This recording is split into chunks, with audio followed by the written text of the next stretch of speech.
పరిశుద్ధాత్ముడు రక్షణను ఇచ్చి విశ్వాసిలో ఎల్లప్పుడూ ఉంటూ రక్షణ ముగింపు వరకు తోడుంటాడని చూచాం. పరిశుద్ధాత్ముడు క్రైస్తవులలో ఉండి ఆదరణకర్తగా, బోధకునిగా, మార్గదర్శిగా, ప్రార్థనలో సహాయకుడుగా ఉంటూ విశ్వాసిని సర్వసత్యములోనికి నడిపిస్తాడని చూచాం. ఈరోజు మరొక కార్యాన్ని చూడబోతూ ఉన్నాం. సహజముగా మనందరము ఎదుర్కొన్న ప్రాముఖ్యమైన ప్రశ్న, మనము రక్షింపబడ్డామని ఎలా మనకు తెలుసు, ఎలా గుర్తించగలము?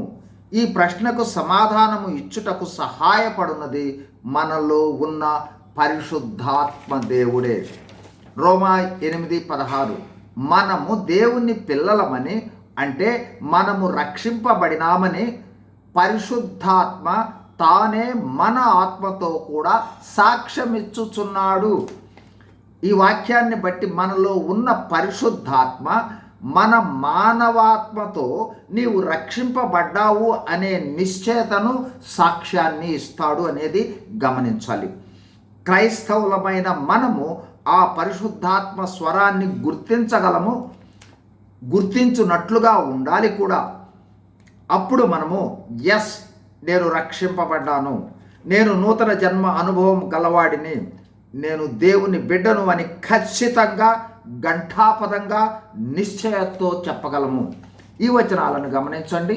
1 యోహాను 3:24 ఆయన అంటే దేవుడు మన యందు నిలిచి ఉన్నాడని ఆయన మనకు అనుగ్రహించిన ఆత్మ మూలముగా తెలుసుకొనుచున్నాము.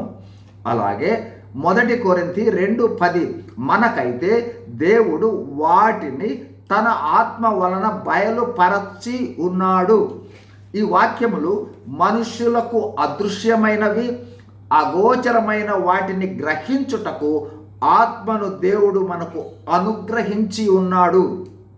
ఆ పరిశుద్ధాత్మ దేవుడే మనకు రక్షణ నిశ్చయత, మనము దేవుని పిల్లలమని నిశ్చయత, దేవుని రాకడలో ఎత్తబడతామనే నిశ్చయత, దేవుని స్వాస్థ్యానికి మనము వారసులమనే నిశ్చయతలను ఇస్తాడు. కావున పరిశుద్ధాత్మ ఆధీనంలో ఉండాలి, పరిశుద్ధాత్మ స్వరాన్ని వినాలి, పరిశుద్ధాత్మ చేత నడిపింపబడాలి. God bless you. Thank you.